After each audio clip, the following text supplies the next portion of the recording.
आई ग आई काय झालं? काय झालं?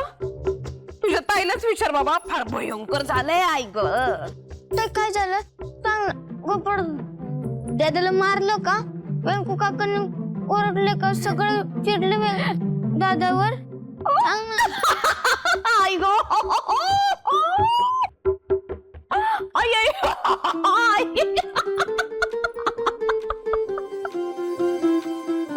आई आई ग. आई तू हसती का? कारण मला दुखतंय ना. अगं लागलंय तू उड्या कशाला मारते? नाही, मला आनंद झालाय म्हणून असतीये. हा?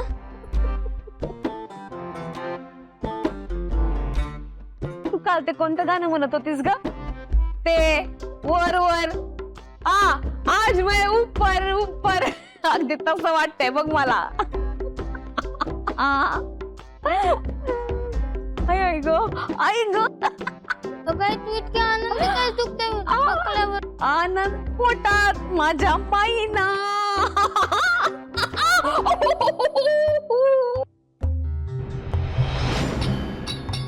खूप आनंद झालाय मला.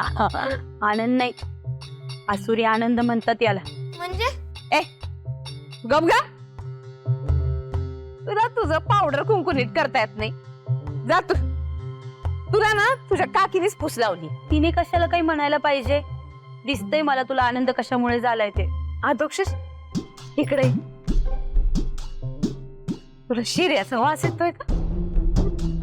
येतोय ना? आंब्याचा शिरा केलाय. जा नारायणी, आदोक्षसाठी माझ्यासाठी आंब्याचा शिरा घेऊन ये वाटेत. देवाला नैवेद्याने दाखवलंय अजून.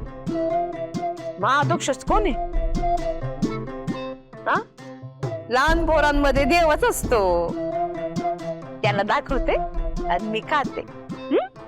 जा घेऊन ये जा. अगं जा म्हणते ना. आईना सांगितलं की लगेच ऐकायचं असतं. निघ. आदोक्ष इकडे ये. इथं बस. तो माग सर, माग सर. हा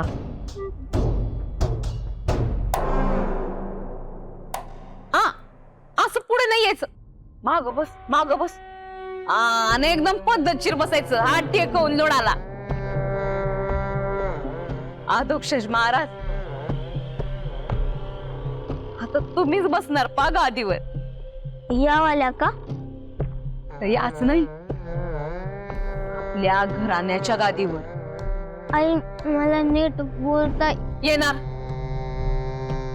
तुला नीट बोलता येणार? तुझं सगळं चांगलं होणार. चांगलंच होणार तुझं. जे तुझ्याबद्दल वाईट विचार करतात ना, त्यांची बोलती बंद होणार. बंद करणार ही आनंदीबाई.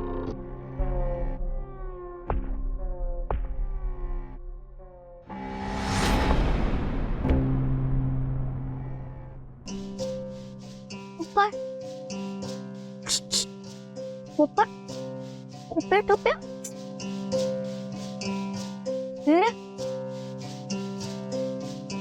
तू तर काय करतेस? ते मी गोपे टोप्याला भेटायला आले होते. तू आहे का? मी नाही ग. त्यापासून गायब झाला. कुठे गेलं काय माहिती? गायब झाला? कुठं गायब झाला? इंदू तेवढंच काय झालं ग. आणि मला पाठवून दिलं. नारायणीने तिला विचारलं. तिने पण नाही सांगितलं. कोणीच सांगत नाही. मारलं का गोपट दादाला? तुला तर माहितीये गोपे टोप्याचं डोकं फिरलं की तो काही बोलतो. आणि जर त्याचं डोकं फिरलं तर त्याला काही विचारायचं नाही. तो इतका रागात आला. तो इतका चिडला त्याने मार. अयो अयो इंदी, इकडे इकडे.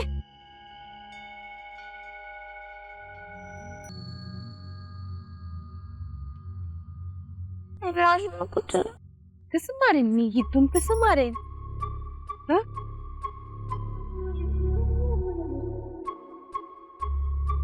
काय कशाला आलतीस? ते मी आदूला गोपाळला भेटायला आले होते. तो आहे का इथे? नाही घरात. तो कुठे गेला? मला काय माहित. गेला असेल वेताळाच्या बनात. बर ठीक आहे, जाते मी. इंदू थांब.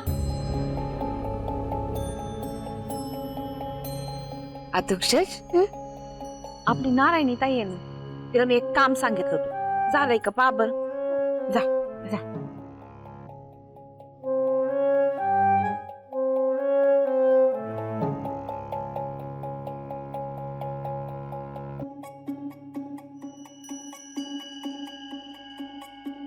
ये. मी नाही येणार तुमच्या घरात. असं खरंच मला तुमच्या घरात घुसायचं नाही. खरंच नाही घुसायचं. तुला सगळ्यांना भेटावंसं वाटतंय ना, किती वेळ येत नाही येशील? अगं आमच्या घराला पुढे दार पण आहे. त्या दारात नाही यायचं आणि समद्यांना भेटायचं. खरंच तुम्ही चिडणार नाही? आता मी कशाला चिडे? माझं एक काम करशील? हो करते ना. त्यो गजवानी आहे ना, हं? त्याच्याकडे जायचं आणि थोडा शेंदूर घेऊन यायचं. आणते की, पण कशासाठी? गोपाळ, गोपाळचा वाढदिवस आहे ना, मी नवस बोलले होते त्याच्यासाठी. त्याच्या वाढदिवसाच्या दिवशी मारुतीला शेंदूर वाईन असं म्हणलं होतं मी. आणतेस ना आता? ठीक आहे आणते, पण त्यांनी काय होईल ते नंतर कळेल तुला. हा जा बरं, पटकन जा ना. आणि ऐक, आणि शेंदूर आणला ना तर वरती माझ्या खोलीत आणून दे. याला त्याला देऊ नको. हो आणते ना. जा. हा जाते.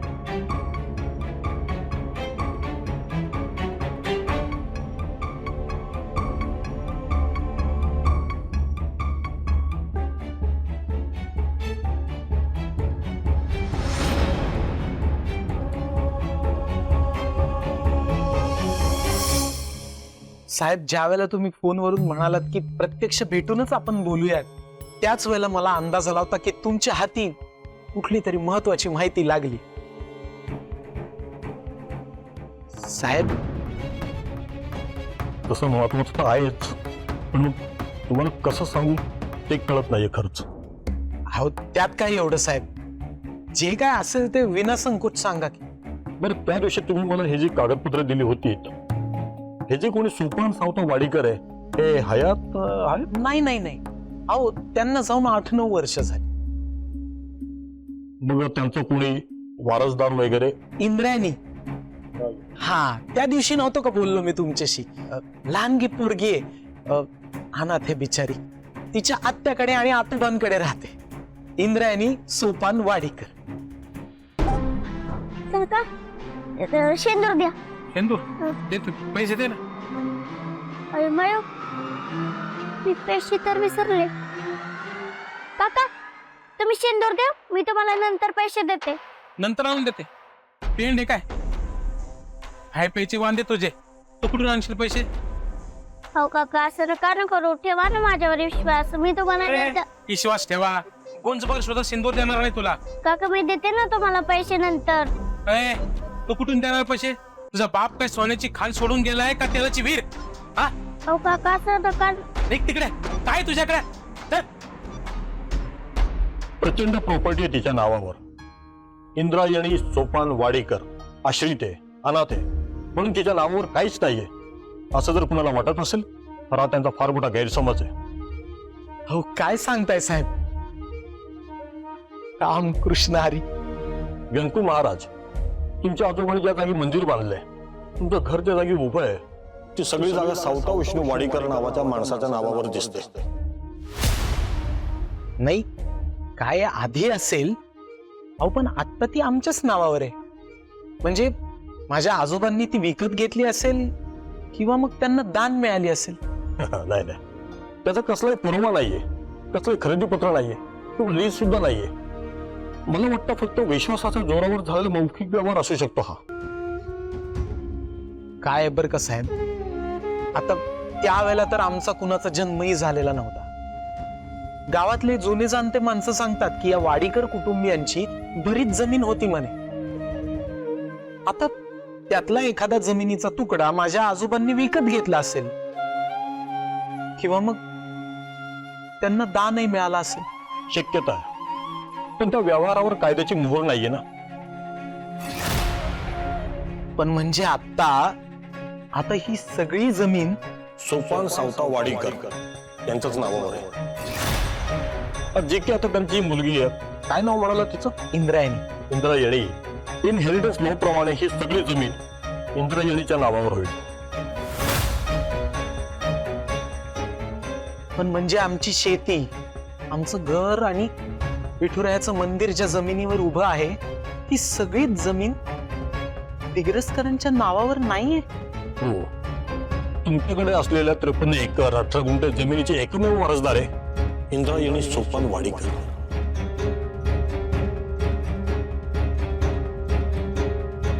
सोन्याचे कान सोडून गेलेत माझे बाबा.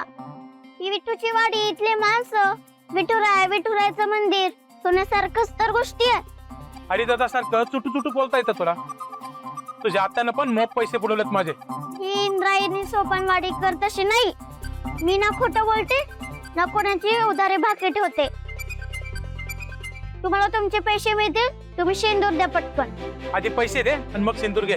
मोठ्या बहिणीला असंच म्हणलं असतं होय? मला नाही, त्यांनाच पाहिजे शेंदूर. त्या तुला सावली सुद्धा उभं करत नाही आणि त्यात तुझ्याकडनं सिंदूर मागवणार आहेत. अहो विठू शपथ, मोठ्या बहिणीच मागवले. तुला सांगितलं समजत ना का एकदा? हा, दादा आवडताय तिच्यावर. अहो उधारीत सिंदूर पाहिजे इंदीला. मोठ्या बाईंचं नाव सांगून खोटं बोलते. नाही नाही नाही, मी मान्यच करू शकत नाही. हिंदू आणि खोटा डाऊटच नाही, ती कधी खोटच बोलत नाही. बघा, यांना सुद्धा माहितीये मोठ्या बाई पैसे द्यायला विसरल्या आणि मी त्यांच्याकडून पैसे घ्यायला विसरले, म्हणून गोळ झाला. इंदे, अगं इथं गप्पा मारण्यापेक्षा घरी जाऊन पैसे आण जा. पहिल्यांदा काम सांगितले त्यांनी, अर्धवट कसं करू? थांबा थांबा दादा, किती झाले तिचे? 30 रुपये. 30च ना?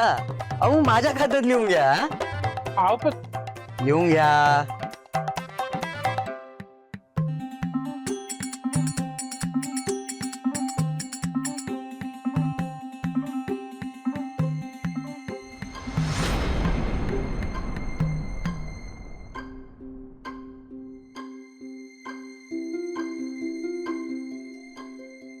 अर्धा किलो साखर.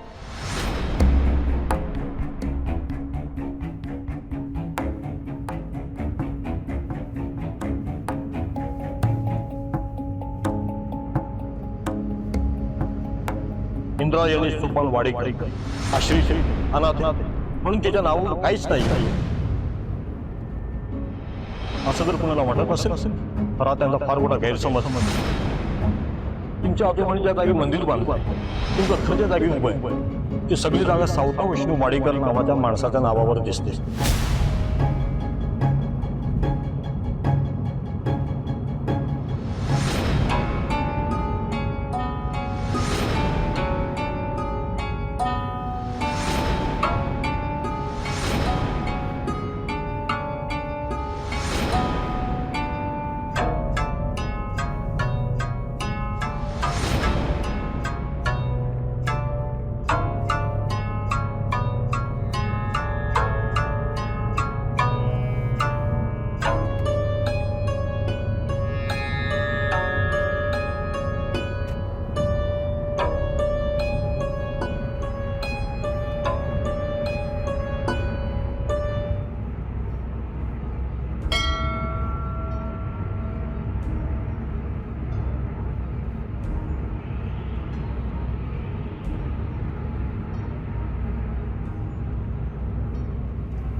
राम कृष्ण हरी. देवा काय रे ही तुझी लीला. अरे ज्या इंदूला सगळे अनाथ समजायचे, आमची आश्रित समजायचे, आता कळतंय ती आमची नाही, आम्हीच तिचे आश्रित होतो. देवा, त्या निर्मळ पोरीचं कल्याण केलंस रे. शंभू महादेवा, पाठीराखा झालास बरं तिचा.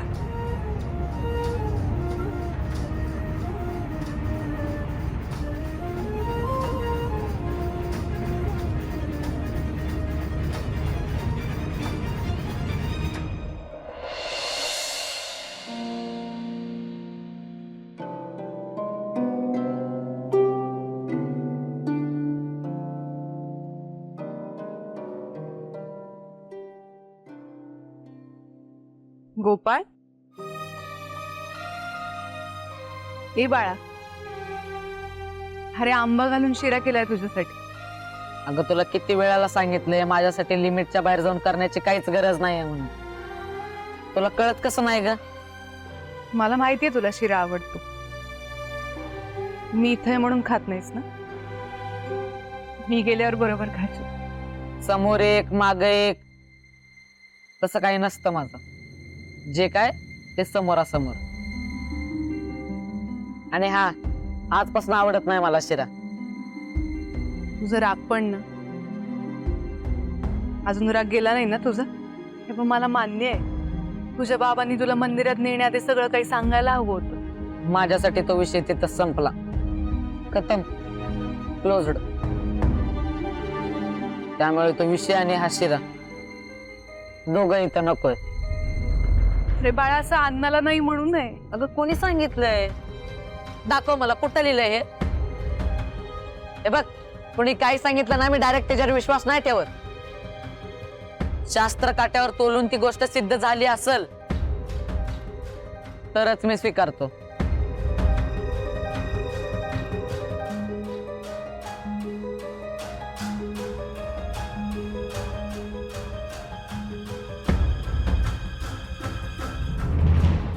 आणि हा, आज मी मंदिरात जे काही बोललो त्यात तुझा अपमान व्हावा असं काही नव्हतं. माझी आई गेल्यानंतर बाबांनी ती जागा तुला दिली. बाबांना कोण सांगणार? माझ्या आईची जागा कोणीच नाही घेऊ शकत. माझा वाद बाबांशीच आहे. तू हे सगळं बोलतोयस हेच खूप आहे रे गोपाळ. तुला एक सांगू का, असंच शांतपणे तुझ्या बाबांशी तू बोलायला हवं. आणि मला असं वाटतं की ते मी आणि माझे बाबा बघून घेतो की. तुला मध्ये पडण्याची गरज नाहीये.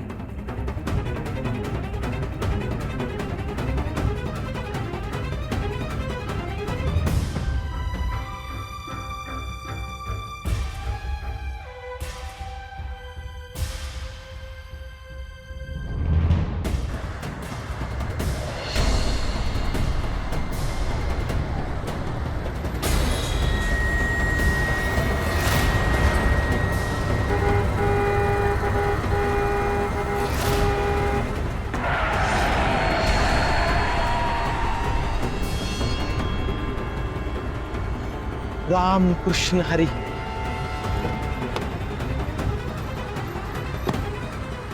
हो महाराज, तुम्हाला काही लागत नाही ना? अरे गणेश, तू का माझी माफी मागतोस? खरं तर चूक माझीच झाली. कुठल्या तरी विचारांच्या तंद्रीत हरवलो होतो. रस्ता ओलांडताना ध्यानातच आलं नाही की गाड्या येतील अंगावर. अहो, माझ्यामुळे तुमच्यासारख्या देव माणसाला काही झालं असतं तर? नसतं झालं. आज विठुरायानी कुणाचं तरी आयुष्य बदलेल अशी महत्वाची बातमी देण्याचं काम माझ्यावर दिले. नंबर माझा नव्हता. अहो, फार का ठोका चोपीला तुम्ही. आता बातमी काय ते तरी सांगा. सांगणार. अरे तुलाच काय, सगळ्या विठूच्या वाडीला सांगणार. पण आधी विठुरायाचं दर्शन तरी घेतो. चल येतो. रामकृष्ण. रामकृष्ण हरे. माझ्याकडे आज एवढी चांगली बातमी आहे, मला काही होणं शक्य नाही. रामकृष्ण.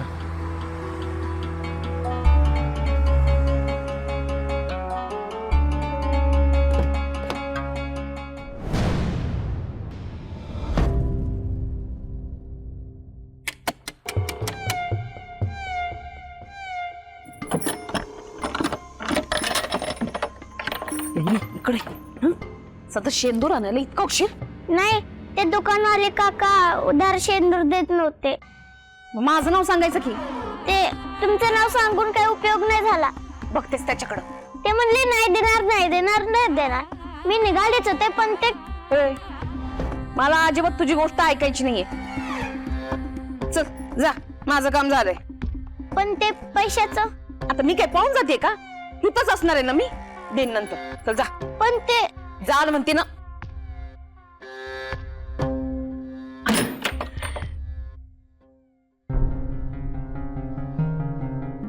इंदे, एवढ्याची गरज नव्हती ग. चमचा बरच पुरे.